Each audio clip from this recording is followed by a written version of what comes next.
Polypede Works here, coming at you once again with One Piece chapter 1112 entitled Hard Aspect. In astrology, an aspect refers to the angels formed by planets in relation to each other on the birth chart or horoscope wheel. So, yeah, it's an astrology joke. Okay, I get it, because we're dealing with people named after planets and the five elders. Makes a lot of sense, okay? So, in our cover story, we have Yamato, the Oni Child and the Holy Inari Shrine Pilgrimage, Volume 3. Consider this a parting gift payment for a favor I must ask of you. And we see Kinemon giving Yamato a piece of paper, which is a parting gift, which insinuates that she will be leaving as promised. But I wonder what the favor is exactly. That's kind of interesting. Maybe it has something to do with Carrot. I don't know. Because I can't imagine what he would be asking her to do specifically, or what he would be paying her for. Heard a lot of jokes online, but we're not getting into that. It's interesting though. It's interesting. Okay, so here's the thing about this chapter. Frankie is super. I can't believe it. Bruh. Frankie and Red King, right? The guy who's got like the big film red, or rather film Z, big mechanical arm. We have a scene where Frankie and him are about to clash. He knocks him out. Frankie knocks out a vice admiral. Thank you. You're a Frankie, baby. You're a Frankie. You're a Frankie. I can't believe it. You're a Frankie. Good, very good. It seems as though in this battle of cyborgs with chins, it's not how many chins you have, it's the quality of your chins, not the quantity. Bam! So take that, Red King, and all your chins. Ha ha! Love it. But yeah, Nosjuro has knocked out all the Pacifista Mach 3s on the island. And I must say, in this chapter, every five elders shown is a monster. These guys do feel like in-game villains. They really do. So I think it's going to be them plus Emu plus the Holy Knights, because the Holy Knights are an aspect of this whole world government upper echelon we haven't seen yet. And I'm guessing they're either equal to or some sort of equivalent to the five elders, seeing as how we will be seeing them last, or seeing what they can do last, seeing as how the five elders are like penultimate in that way. They seem second to last. So we'll have to find that out, but that's amazing. Funny thing that happens, Pomsky, the guy that can turn to an otter, right? So another vice admiral, is touched by Bonnie, as Bonnie trusts the giants with Kuma, and she touches his face, turns him into a child, and kicks him in the face. Oh my god. I love Bonnie, bro. Watch that video I made about Bonnie not joining the revolutionaries, because she's got a joy. Even this is peak comedy. The fact that she just kicks a child in the face. And shout out to Pomsky, because we actually get to see that he does have eyes. That's a very rare thing for characters who wear sunglasses all the time. We rarely get to see their eyes. So that's cool. That's cool. And she calls him a big chin geezer. Very nice. Very nice. Guillotine's like, oh no, my boy. But yeah, no. Get smoked. Very cool.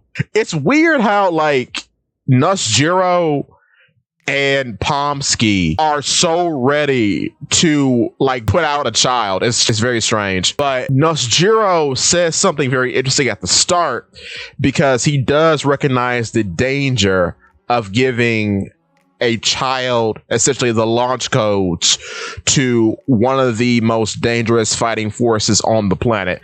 Because Pacifistas, even though they may not be dangerous to our protagonists or most of our protagonists' allies, to a common person, even common folk in the New World or the Grand Line, these things are a threat if a group of them pull up to your island. And now you have given potentially the Straw Hats, if she does join, the power of all these guys. So that is a actual worry. It is an actual threat. So I'm glad Nosjiro keeps bringing that up, because that is very scary, because she is still a pirate. So you have given a criminal the power to do these terrible things. However, we know Bonnie wouldn't do that, but in concept, I kind of see where he's coming from. Though it's messed up that we're talking about targeting a little girl, still, logistically, he's not wrong, which is the most interesting part. Time ticks down, and here's another bit.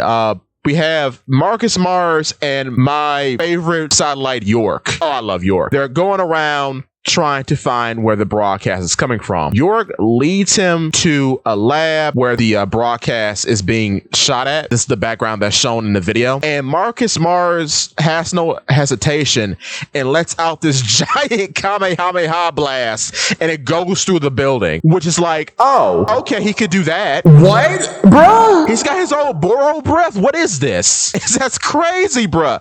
I mean, I'm not surprised, and we'll see more of this a little later, but it's just crazy how these guys have to be mythical Zoans simply because all these extra abilities that they have. I'm still on the fence about Jupiter, and we'll get to him too in a second, because Jupiter hasn't done anything to this degree yet. We have Saturn and his explosive venom, which was wild, and now we have Marcus Mars shooting out Kamehamehas out of his mouth. Insane.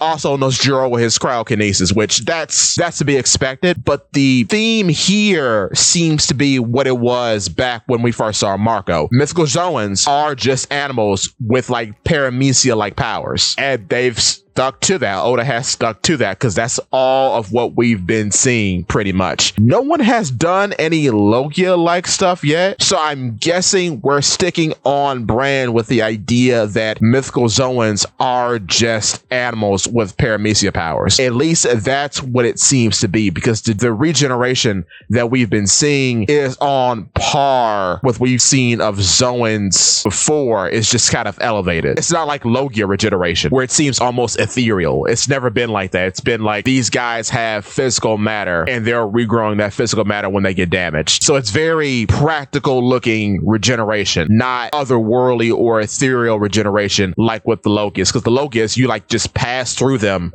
and nothing has really changed with their stance or their mass most of the time, unless they're made of something solid like Kuzan. So I don't know. That's all super cool. It's cool that he could just blast through an entire building. And York starts to warn Marcus Mars that he shouldn't be doing that because nothing is here, even though this is where the film was shot at. And she explains when he wants to destroy the entire island, which just shows you that these boys are about business. She explains that the buildings on the island contain the weapons factory, the power plant, which they want. I've heard it translated several times, by the way. It's called power station. It's been called power plant. Don't know, but it's important. But yeah, the island contains the weapons development facility, the power plant, and a floor with high pressurized gas, which will explode if it's tampered with. So all those are problems. I like this scene a lot because it really does characterize Marcus Mars as kind of a dumb, power-hungry politician, because he doesn't really care about the consequences. He just wants the thing that he doesn't like to stop. Whereas York, which is weird that so many people online characterize her as like a dumb like cow or something, when she's not. She's a very intelligent woman, and she's like, no, we can't do that, because that would blow up the entire island. I love this for York. Team York all the time. 10 toes down, Team York. Now, what's interesting here is York's conversation to Mars towards the end, because she says, as she loads up a bazooka, which is, okay, this is the first time we've seen her with a weapon. And it doesn't seem like to be anything special like the bubble weapon that Lilith was using. But she says, of course, I know exactly how to stop this. Besides, I don't want to rack up any more sins. Our relationship is already troubled enough. Which makes me think, is she talking about her relationship with the Gorosei? With how all this has sort of panned out, the betrayal and all that? Is that what she is referring to? Or is she referring to her involvement with Vegapunk as a satellite in general? I'm not sure. Because I have had the thought that she does not like Vegapunk because he did not treat her as a scientist. He treated her as a stomach and a rectum, which is why she betrayed him in the first place. And Marcus Mars does say here that they all have the same thinking processes. So I don't know why people were thinking York is dumb. She's not. She is a genius like Vegapunk. All the satellites have his immense genius. So yeah. What's weird, and I've heard this being brought up, is Vegapunk technically dead if his brain is Punk Records? Like, is he alive still because his brain is still alive? Is his brain on like some sort of life support system as it grows? I'm not sure. We have never seen his actual brain. So that's probably going to be a thing. And I may have to talk about that as we end up. But York explains that the broadcast Denden Mushi, which is a new Denden Mushi that Puck was developing, is shaped like a triangle with a triangular shell. I like how she makes her fingers into a little triangle. That's cute. And Marcus Mars finds the interest. We later find out that Stussy is actually staying behind with Kaku to unlock the Frontier Dome when the Sunny does make its actual escape. She is staying behind, and she and Kaku have a conversation about betrayal and how he feels bad for her, even though she did betray them, but she's actually taking this upon herself as a final mission. So good on Stussy, great character. I don't know if she'll actually die though, because I assume she could just fly away, because it's being suggested that she's a bat Zoan of some sort, right? Because I always thought that she was like the bat that gives the warlords their invitations. I always thought that, because that's the only bat we've ever seen in the series that wasn't related to Gecko Moria. So I don't know. We'll have to see about that. That's interesting. But yeah, Edison further explains that Stussy is staying behind, and the only way to repay her for staying behind is for the Straw Hats to make it out safely. And it's being explained by Robin that it's going to be a bit more difficult because the Vega Force 1, of course, was supposed to fly the Sunny to safety. However, that's no longer an option. And without the Vega Force 1, they will most likely crash and burn, as Edison says. The Coupe de Burst has been fully loaded, so they're ready to take off. However, preparations need to be made in order for all this to be successful. What's cool too, we see Lilith on the ship. Edison actually dives off the Labo phase through the Frontier Dome to make preparations for the ship to escape, and he sustains 78% damage after doing such a feat. I think what this is setting up, and we're going to see more towards the end of this chapter, but what I think this is setting up is that every satellite other than Lilith and York is going to perish. So like if Edison dies, what would be interesting from a narrative standpoint is if he then appears in the broadcast, because I think the broadcast now is to measure which Vegapunk entities have died, because so far all the ones present in the video are all those who have died. Pythagoras, Shaka, and Stella himself, Dr. Vegapunk. Most likely too, if Nosjuro does what he does, he's going to finish off Atlas. Now, what would be cool is if Bonnie gives Frankie a very super future and he becomes like the battleship, or like that robot that Oda made that one time, the robot that is dressed in the like Hawaiian shirt. I'll put it up on screen. Either the battleship from his bad timeline in that one SBS, or the robot with the Hawaiian shirt.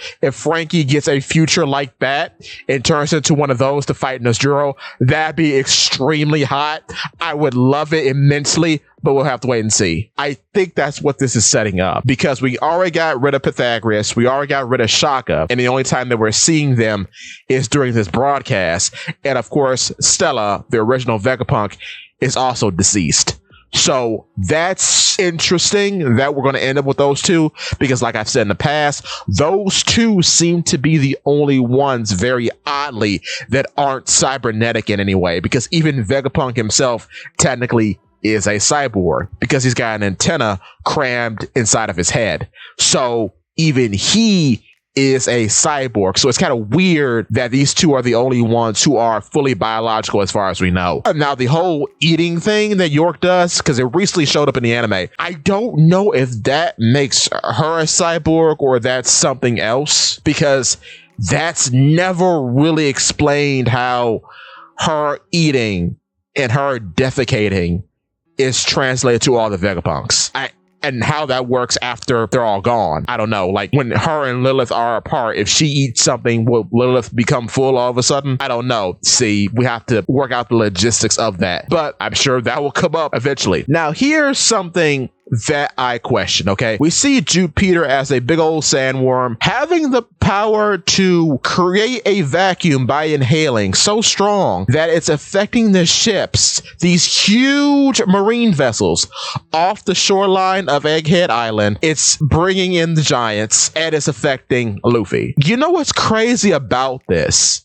Even though this suction is amazing, I don't think that's a special ability, because they're just remarking on how strong the worm's suction power is, but they really aren't referring to it as an ability. So I think this is just a natural thing that it's doing, which makes me think that Jupiter, which makes sense because he's the youngest one, might be the odd one out, and perhaps he's not necessarily a mythical Zoan, because a lot of people have been talking about this here and there, but everything he does is kind of practical for a worm to do. So I could believe that he's like an ancient Zoan. I could believe that, because that would be more feasible, because he hasn't done anything too out of the ordinary as of late.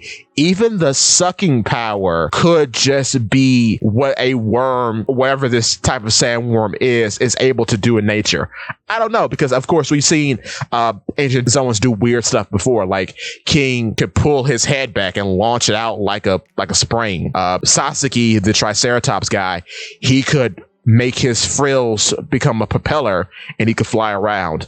So practical application of form usually makes me think that there's no ability afoot here. It's just manipulating your body in a weird way. Anyway, Luffy throws a building into his mouth and it's hilarious. Because this looks like a SpongeBob joke. What is this, bruh? Fantastic, phenomenal. And that shuts Jupiter up. Of course, after that, Luffy becomes an old man again as Gear 5th has run out, and the giants feed him something called a Hakaro, which is fermented shark meat. And that gets Luffy's strength back. And he remarks how smelly the meal is, but it's also very tasty. And yeah, boom, he's back in fighting shape. What's interesting here is that I think it's Dory mentions how expressive his body is. So when he's all pumped up in this panel, that's not like a thing just for the viewer. That's actually happening because it's being remarked upon. I just want to point that out. Then we see big old top man Warcry, the giant warthog, the Pumbaa character, running towards our heroes. Luffy revs up a Gum Gum red rock and fires it right into Warcry's head. And it doesn't do anything, and Luffy actually reels back in pain, and we see that the entire Gear 3rd affected hockeyed up fist is trembling. Kind of like how his fists were trembling back in Whole Cake when he clashed with Katakuri, and he remarks, how hard is this guy's skin? Now, kind of got a big theory about this. Seeing as how Warcry could turn his tusks into blades, I think in chapter 1111 or 1110, what I'm thinking is that his fruit's ability allows him to become a pig with the powers of the Dice fruit, or similar powers. Maybe he can't cut things as expertly as the Dice fruit, but he's as hard as steel. Combine that with maybe like a constant presence of hockey, and you get someone who is extraordinarily dense. This also means that he's possibly denser than Kaido. I know a lot of people were saying that when spoilers are coming out. That is crazy. So that's why I think, yeah, because again, like I mentioned earlier, mythical Zoans are Zoans with the powers of Paramecia. So in this case, Warcree's pig fruit, whatever it may be, has the powers similar to the dice fruit. It can replicate blades on its body, and it's also as hard as steel. And given that the 5 elders seem to have immense hockey, hardening probably adds on top of that. So combine all those things together and you get someone who is incredibly dense. Then we get this shot of Saturn climbing up the Labo phase to where Punk Records is, the whole cloud that the Straw Hat's currently on. And there's smoke billowing behind his legs as Usopp's ready a shot. So I'm thinking he just climbed. I don't know even how he got up there. Maybe he jumped. Well, he jumped on each individual cloud that's around the Labo phase, and that's how he got there. Or he could have swung up there like Spider-Man, actually. We haven't seen him produce silk yet, but maybe he can. I'm not sure. And he just took the shot of getting hit with the barrier, with the Frontier Dome, and he just powered through, and that's how he got up here. Now I'm wondering, did he see Edison on his way down as he was coming up? I wonder, did he see that? We'll have to see next chapter. Though here is the coldest shot of the entire chapter. Nosjuro appears after slaying a giant in immaculate silhouette as he appears before Frankie, Bonnie, and Atlas. Oh my days, bruh. Woo! Nosjuro is my favorite, especially seeing as how I called what his power was going to be. Bruh, yo. Blade drenched in blood. This boy is hot, man. Or cold, should I say. But man, oh man, look at him. Look how majestic he is. Ooh-wee! So, lastly, Marcus Mars makes it to the facility in which the Dendemushi is being held. He mentions that Vegapunk's lunk has finally run out, and there's a mysterious gurgle or bubble being heard off screen, but we don't know the origin of that noise. And Marcus Mars looks troubled as he pauses and looks up. So I don't know what he's looking at. A lot of people have joked and said that he's being confronted with Khalifa because she has the bubble fruit. I don't think that's the case. I think it's possible that if he's in Punk Records, perhaps he's actually looking at Vegapunk's brain, and maybe because he's looking at Vegapunk's brain, the brain itself has capabilities that Vegapunk didn't have on his own, like the body of Vegapunk did not have,